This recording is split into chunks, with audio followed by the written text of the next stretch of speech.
身邊呢一位咧就係迷離檔案裏面嘅大學講師高永賢先生啦。咁我想問下你嘅性格係點樣嘅咧？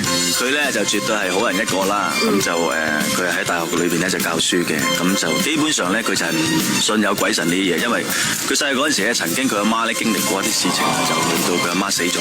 於是乎佢就長大咗之後咧就盡量去教人係呢個世界咧就係冇鬼神啊，千祈唔好迷信啊咁樣咯。實質你個性格係信唔信嘅咧？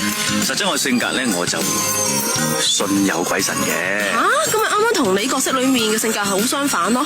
絕對係嘅，咁所以咧我諗我都要受下啲心理輔導啦，因為我覺得呢個世界咧即係其實人個腦咧就實在好渺小，諗嘅嘢就實在好即係嗰裝載資料好少。你諗下呢個宇宙裏邊其實咩都有啦，所以我覺得人所諗到嘅係有限，所以呢個世界有好多嘢係我哋唔知道。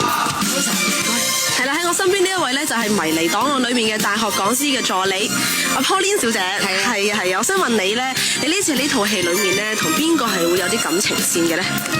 首先咧就講我咧就暗戀阿撈家嘅，咁收尾咧就嚟搞下咧就變咗我同佢細佬係 pair 啦，張家輝啊。咁但係你喺呢套戲角色嘅性格係點樣嘅咧？個性格其實又係傻傻更更咁樣咯，即係成日即係同阿家輝係主要係鬥氣嘅，咁但係對撈家就好嚴肅嘅，其實兩方面都有咯。哇！呢個 Pauline 真係夠晒花心喎。都幾好嘅，其實現實咁樣就好啦。你現實係咪咁先？現實就係唔係咯，好唔該晒。